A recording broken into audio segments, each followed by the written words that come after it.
ကျမတို့အမတန်ချစ်ခင်လေးစားရပါတော့မိခင်တပွဲဖြစ်နေတဲ့ဒီချိန်ဒေါ်ရီမာတင်ကိုဥစွာပထမမင်္ဂလာပါလို့နှုတ်ခွန်းဆက်တာပါရှင်ပြီးတော့ကျမတို့ချစ်ရတဲ့ညီမတွေလိုမျိုးဖြစ်နေတဲ့ကျမတို့ရဲ့စီနီယာကြီးတွေလည်းဖြစ်တဲ့ဖောင်နာတွေလည်းဖြစ်တဲ့ကျောင်းအုပ်တွေလည်းဖြစ်တဲ့ကလေးလေးတွေကိုချစ်တဲ့နှလုံးသားချင်းတူတဲ့ဆရာဆရာမအားလုံးကိုမင်္ဂလာပါလို့ကျမကထပ်မံနှုတ်ခွန်းဆက်တာပါရှင်ကျမဒီနေ့ပြောပြချင်တဲ့စကားလက်ဆောင်လေးကကျမအရင်ချစ်ရတဲ့ကျမချစ်ဆုံးကျမညီမလေးသူ့အတွက်ပြီးတော့သူ့ရဲ့ဖေဖေမေမေတွေတတမီမီလေးတွေအတွက်စကားလက်ဆောင်လေးပြောပြချင်ပါတယ်ရှင်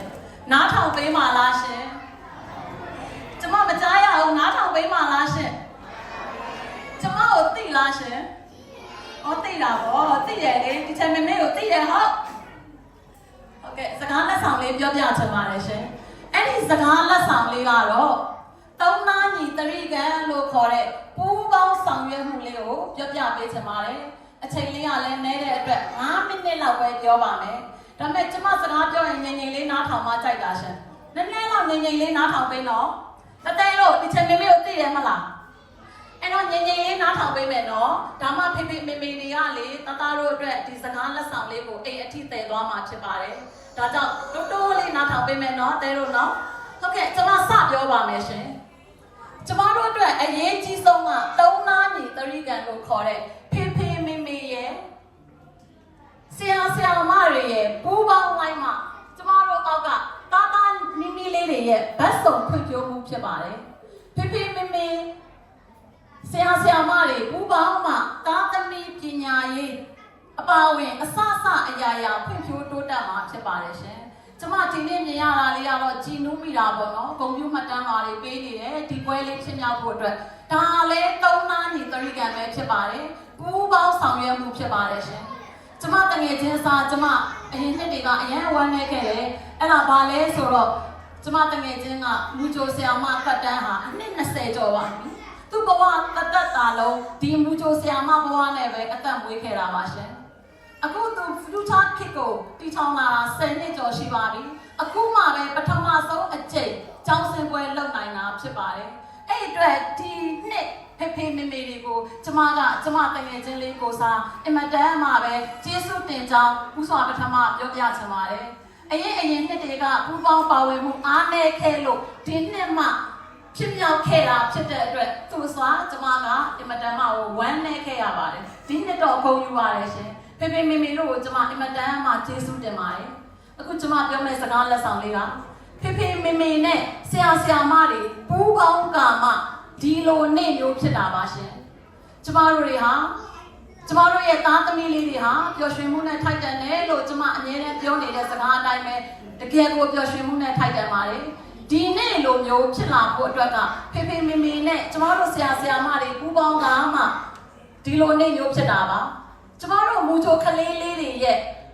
result တွေဖွံ့ဖြိုးတိုးတက်မှုကိုကျမတို့ကစာဝဝဲစစ်ပြီးတော့ရလာတာမဟုတ်ပါဘူးဒီလိုနေ့မျိုးမှာမြင်ရတာပါရှင်ဒီနေ့မှာဘာတွေမြင်ရလဲလို့ကျမကိုမေးလာရင်ကျမဖြေပါမယ်မြင်ရတဲ့အရာကကျမဖြေတဲ့အဖြစ်အပြင်ကိုအများကြီးအလေးနက်ရှိပါသေးတယ်ဒါကဘာလဲဆိုတော့ဖေဖေမေမေတို့မျက်စိ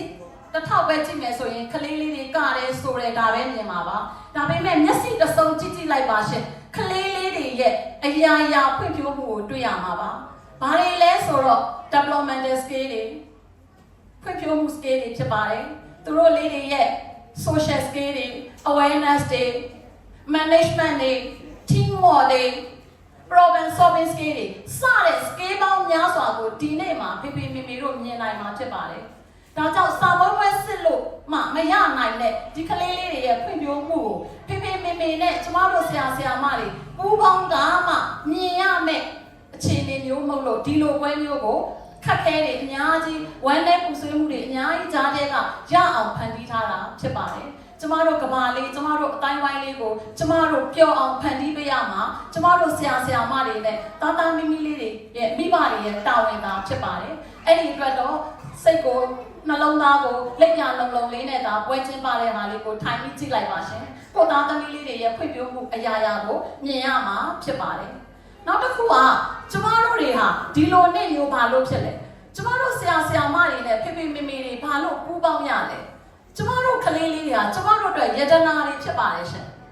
ကျမတို့အတွက်ယတနာတွေဖြစ်ပါတယ်ယတနာတွေဆိုတာသိမ့်ဆဲထားဖို့ပဲမဟုတ်ပါဘူးရှင်ယတနာတွေဆိုတာထုတ်ဖော်ပြတာကြွားရမယ့်အရာတွေဖြစ်ပါတယ်ရှင်ကြွားတဲ့ကြွားထိုက်လို့ဂုံယူတဲ့ဂုံယူထိုက်လို့ထုတ်ပြရတော့ယတနာတွေဖြစ်ပါတယ်ဒီလိုလုပ်ဖို့ဆိုတာဒီလိုပွဲလေးတွေဖန်တီးကမှတွေ့ရမှာပါဒီယတနာတွေကခုကျမတို့စင်ញ្ញမ်းထားတဲ့ယတနာလိုပါပဲပွဲရှိမှကျမတို့ကထုတ်ဝေလို့ရတာပါဒီလိုပါပဲသားသမီးလေးတွေဒီယတနာလေးတွေကိုဒီလိုပွဲလေးတွေနဲ့သူတို့ scale လေးတွေကိုကျမတို့မြင်နိုင်အောင်မြင်တတ်အောင်ကြည့်ဖို့လိုပါတယ်ဒါကြောင့်လို့ဒီနေ့မှာခုနကတော့အကုန်ပြုမှတ်တမ်းပါရရှိတဲ့ဖေဖေမေမေတွေကိုဒီပွဲကိုလှလှပပလေးနဲ့ပွဲတက်ခဲ့တဲ့ဖေဖေမေမေတွေကိုတတမီမီလေးတွေရဲ့အရာရာကို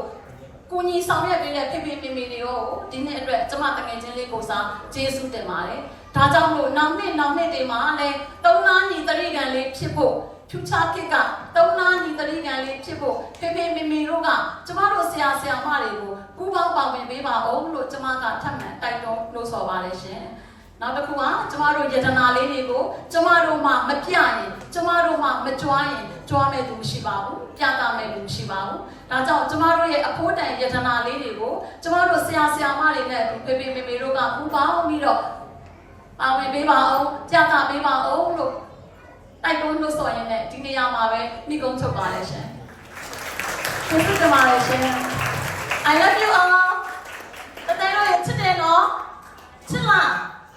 အော်ချစ်တာပေါ့